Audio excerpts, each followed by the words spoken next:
అందరికి నమస్కారం. సంక్రాంతికి వస్తున్నాం లాంటి బ్లాక్ బస్టర్ తర్వాత మళ్ళీ మా బ్యానర్లో వస్తున్న తమ్ముడు. చాలా రోజుల నుంచి వెయిటింగ్లో ఉన్నాం ఈ సినిమా ఎప్పుడెప్పుడు ప్రేక్షకుల దగ్గరికి తేవాలని. ఈ సినిమా టెక్నికల్గా మీరు ట్రైలర్ వచ్చిన తర్వాత అర్థమైంటుంది. డైరెక్టర్ సినిమా స్క్రిప్ట్ అనుకున్నప్పటి నుంచి చెప్తున్నాడు ఈ సినిమాని సౌండ్ కానీ విజువల్గా కానీ ప్రాపర్గా డిజైన్ చేసి తీసుకురావాలని. సో దాన్ని వేణు రెడీ చేశాడు.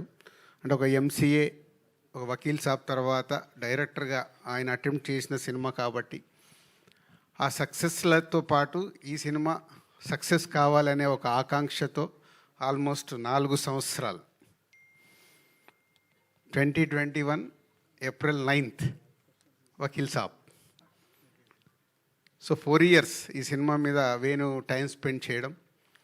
సో స్క్రిప్ట్ అనుకున్న దగ్గర నుంచి సో రకరకాలుగా మధ్యలో ఐకాన్కి వెళ్దాం అనుకున్నాము. సో ఐకాన్ పుష్ప వల్ల వేణుకి మళ్ళీ అది డిలే అవ్వడం. సో అప్పుడు ఈ స్క్రిప్ట్ అనుకొని దీన్ని క్వాలిటీ వైజ్గా రిఫరెన్స్ కూడా చెప్పలేకపోయాడు. తమ్ముడు నువ్వు తీద్దాం అనుకున్నప్పుడు ఏదైనా రిఫరెన్స్ సినిమా చెప్పు అంటే ఏది దొరకట్లా. సార్ దీనికి రిఫరెన్స్ లేదు. ఓకే, సో తమ్ముడు రేపు రిలీజ్ అయ్యి ఇప్పుడు మీరు ట్రైలర్ చూసారు కాబట్టి ఇలాంటి ట్రైలర్కి వచ్చిన రెస్పాన్స్ రేపు సినిమాకి కూడా వస్తుంది. వచ్చినప్పుడు ఈ సినిమా రిఫరెన్స్ అవ్వాలి ఎవరన్నా. అంటే అంత సౌండ్ సైడు విజువల్ సైడు అంటే ఇందాక మిత్రులు అంటున్నారు సరే ఇది ముద్దుల మావేలాగా ఉంటుందా ముద్దుల మేనుల్లాగా ఉంటుందా అని. అస్సలు ఉండదు. ఈ cinema is totally different genre. Yes, brother and సిస్టర్కి సంబంధించిన చిన్న సోల్ స్టోరీలో ఉంటుంది కానీ is a totally different film. So theatre experience film. థియేటర్లో చూసినప్పుడు ప్రేక్షకులకు డెఫినెట్గా ఆ ఎపిసోడ్స్ కానీ అవి కానీ మంచి ఎక్స్పీరియన్స్ ఇస్తాయి. సో నితిన్, ఇందాక లయా గారు కొంచెం ఎమోషనల్గా ఉన్నారు. అలాగే మనకు అర్థమవుతుంది లయా గారు ఈజ్ ఎ రీఎంట్రీ, మళ్ళీ వచ్చేసానని చెప్పారు. ఎస్, ఈ సినిమాకి నితిన్కి సరి అయిన సిస్టర్ కావాలి ఈ సినిమా ఈ స్టోరీ అనుకున్నప్పుడు చాలామంది తర్వాత లయ గారు యుఎస్లో ఉన్నారు, ప్రాక్టికల్గా జరగదని వేణు మాట్లాడి కథ చెప్పి ఆవిడని మళ్ళీ రిటర్న్ తీసుకురావడం. అది ఇలాంటి సినిమా ద్వారా వస్తున్నందుకు తమ్ముడు అంటే డైరెక్ట్ ఆవిడ స్టోరీయే, అక్క తమ్ముడు స్టోరీ కాబట్టి. సో లయ గారు మళ్ళీ తెలుగు ఇండస్ట్రీ కంబ్యాక్ రావడం వెల్కమ్ అండి. ఈ సినిమా తర్వాత కూడా ఎందుకంటే మీ స్వయంవరం సినిమాలో ఎప్పుడు సాంగ్ మేము హమ్ చేస్తూనే ఉంటాం కీరవాణి రాగంలోని. ఇందాక మీరు అన్నారు కదా, మేము కూడా అప్పుడు సినిమా ఫీల్డ్లోకి అప్పుడప్పుడు వచ్చాను. సో అలా సో లయా గారికి మళ్ళీ రీఎంట్రీ. సో కాంతారా తర్వాత వేణు అంటే ఈ సినిమాని డిజైన్ చేసుకున్నప్పుడే డిఫరెంట్గానే అప్రోచ్ అవ్వాలని ప్రతి ఒక్కరిని ఈ సినిమాకి కావాల్సిన అన్ని పాత్రల్ని డిఫరెంట్గానే చూసి సెలెక్ట్ చేసుకునేలా కాంతారా తర్వాత అమ్మాయిని సెలెక్ట్ చేయడం. నితిన్, ఎస్ తమ్ముడు నితిన్ ఈజ్ ఏ చాలా ఇంపార్టెంట్ ఫిలిం నితిన్కి ఇప్పుడు. సో ట్రైలర్ చూసిన తర్వాత వస్తున్న మీడియా మిత్రులు మార్నింగ్ నుంచి చూస్తూనే ఉన్నారు. మీరు ఇచ్చిన మార్నింగ్ నుంచి మీరు ఫోన్ కాల్స్ ద్వారా కావచ్చు, మెసేజ్ల ద్వారా కావచ్చు, ఇప్పుడు యూట్యూబ్లో వచ్చిన తర్వాత మెసేజ్లు వస్తున్న దాన్ని బట్టి ఎస్ తమ్ముడు డెఫినెట్గా July 4th ప్రేక్షకులకి రీచ్ అవ్వటానికి అన్ని రకాలుగా రెడీ అయ్యాడు. సో ఇక అల్టిమేట్ July 4th కోసం వెయిట్ చేయాల్సిందే. ఎగ్జామ్స్ రాసిన తర్వాత రిజల్ట్ పోతే ఇప్పుడు మనందరికీ తెలుసు ఇండస్ట్రీ ఉన్న సిచ్యువేషన్లో ప్రేక్షకులని థియేటర్లకు తీసుకురావడం is a big challenge for cinema టీమ్కి అలాగే మీడియా మిత్రులకి కూడా. అంటే మీ సపోర్ట్ నిజంగా బాగుంది అన్నప్పుడు మీ దానికి 1కి 4 సార్లు దప్పు పట్టుకొని వాయిస్తే కానీ ప్రేక్షకులు థియేటర్కి వచ్చేలాగా లేరు.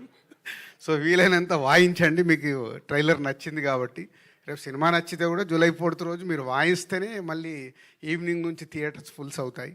సో ట్రెండ్ మారుతూ ఉంది.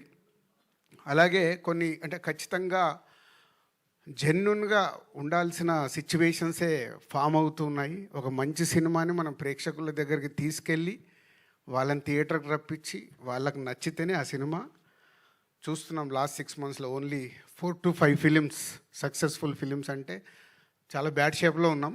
సో డెఫినెట్గా మా వంతుగా డైరెక్టర్, హీరో అండ్ టీమ్ అందరు కష్టపడి ప్రేక్షకులకు నచ్చేలాగే తయారు చేశారు. సో డెఫినెట్గా జూలై 4th మంచి కాంటెంట్తోనే వస్తున్నాం. మీరు థియేటర్కి వస్తే థియేటర్ ఎక్స్పీరియన్స్తో తమ్ముడు మీకు నచ్చుతుంది. మా మీడియా మిత్రులు కూడా ట్రైలర్ చూసినట్టే రేపు సినిమా చూసిన తర్వాత మీకు నచ్చితే దప్పు పట్టుకొని బాగా వాయించండి. అవసరం బాగా వాయించండి, బాగా సౌండ్ చేయండి అని అవసరం. సినిమా ఇండస్ట్రీకి అవసరం. మనం అందరం సినిమా ఇండస్ట్రీ ద్వారా ఇక్కడ ఉన్నాం. అలాగే కొన్ని ఈ సినిమా జరుగుతున్నప్పుడు చాలా మారుతూ వచ్చాయి. అంటే ఈ ఇన్సిడెంట్ నాకు తప్పకుండా చెప్పాలని ఉంది. దిస్ ఎ బిగ్, నా 22 years కెరియర్లో ఇది ఒక బిగ్, అది క్వశ్చన్ కావచ్చు, నాకు ఆన్సర్ కావచ్చు. ఈ సినిమా చేస్తూ వెళ్తున్నాము, డిలే టెక్నికల్ దానివల్ల డిలే అవుతుంది. వేణు ఒకరోజు వచ్చి, ఏంటి వేణు ఇలా తీస్తూ వెళ్తున్నావు సినిమా అంటే, సరే మీకు కథ చెప్పినప్పుడు చెప్పాను కదా, సౌండ్ ఇవన్నీ చాలా ఇంపార్టెంట్, బాగా తీయాలి సార్ అని. సరే కరెక్టే, ప్రొడ్యూసర్గా అల్టిమేట్ నాకు రెవెన్యూ మళ్ళీ రిటర్న్ రావడమే కదా, మరి దీనికి ఎలా అంటే నా 22 yearsలో అదొక నాకు సర్ప్రైజ్ మూమెంట్. సార్ నేను ఇప్పటివరకు ఇంతే డబ్బు డ్రా చేశాను, రేపటి నుంచి నేను రూపాయి డ్రా చేయట్లేదు ఈ సినిమాకి, సినిమా హిట్ అయిన తర్వాత మీరే పిలిచి ఇవ్వండి సార్ అని. అంటే థ్యాంక్ యూ వేణు. అంటే ఒక డైరెక్టర్ని మేము సపోర్ట్ చేసినట్టు ఒక డైరెక్టర్ కూడా ఒక సినిమాకి అవసరం అన్నప్పుడు అలా సపోర్ట్ చేయడం చాలా అవసరం. వేణుది అయిపోయాక ఈ మధ్య నితిన్తో కూడా, నితిన్ ఇలా ఉంది మరి ఏంటి అంటే, అంకుల్ మీరు ఏం పంపించాలనుకుంటారో అంతే పంపించండి, నేను రెమ్యునరేషన్ గురించి పెద్ద ఆలోచించట్లేదు. Thank you Nitin. అంటే ఇది ఎగ్జాంపుల్. ఒక దిల్ రాజుకే ఇలా డైరెక్టర్ అండ్ హీరో వచ్చి సపోర్ట్ చేస్తున్నారంటే ఎంత అవసరం అనేది అందరు ఆలోచించాలి. సక్సెస్ వచ్చినప్పుడు అందరు రెమ్యునరేషన్లు పెరుగుతాయి. ఫెయిల్యూర్ అయినప్పుడు ఒక ప్రొడ్యూసర్ డిస్ట్రిబ్యూటర్ డ్యామేజ్ అవుతాడు. సో నా హీరోకి, నా డైరెక్టర్కి నా హార్ట్ఫుల్గా థ్యాంక్ యూ చెప్తున్నాను. ఎందుకంటే దీంతో ఒక కొత్త ఒరవడి కావాలి. ఎందుకంటే ఇవాళ చూస్తున్నాను, నేను ముందు చెప్పినట్టు సినిమాలు మూమెంట్లోనే చాలా మార్పు వచ్చేసాయి. సో అందరు టీమ్గానే ఆ సినిమా సక్సెస్ అందరికీ కావాలి. అందరు టీమ్గా వర్క్ చేసినప్పుడే ఆ సక్సెస్తో పాటు ఆ సక్సెస్ని ఎంజాయ్ చేసేలాగా ఇంకా ముందుకు వెళ్ళాల్సిన అవసరం వచ్చింది. కాబట్టి మళ్ళీ నా డైరెక్టర్కి, నా హీరోకి థ్యాంక్ యూ చెప్తున్నాను. అంటే ఈ సినిమా క్వాలిటీ కావాలని కోరుకున్నప్పుడు ఆ క్వాలిటీ కోసం మీరు ఇచ్చిన టైం, వాళ్ళు కూడా టైం ఇచ్చారు. ఇప్పుడు వేణు 4 సంవత్సరాలు ఇచ్చాడు ఓ డైరెక్టర్గా. సో అలా ఈ తమ్ముడు తయారవ్వడానికి రీజన్. సో జూలై 4th ఒక మంచి కాంటెంట్తో వస్తున్నాం. అలాగే చాలా రోజుల నుంచి నేను ఒకటి చెప్పాలనుకుంటున్నాను, ఈరోజు చెప్పాల్సిందే. యూట్యూబ్లో రిలీజ్ చేశాము, అక్కడ వచ్చే నంబర్స్ ఉంటాయి కదా, అన్నీ ఒరిజినల్, ప్రేక్షకులు చూసిన నంబర్లే అక్కడ ఉండాలని మా ఆఫీస్లో నా పిఆర్ టీమ్కి అందరికీ ఇన్స్ట్రక్షన్ ఇచ్చాను. మిలియన్స్ డబ్బులు పెట్టి కొనకండి.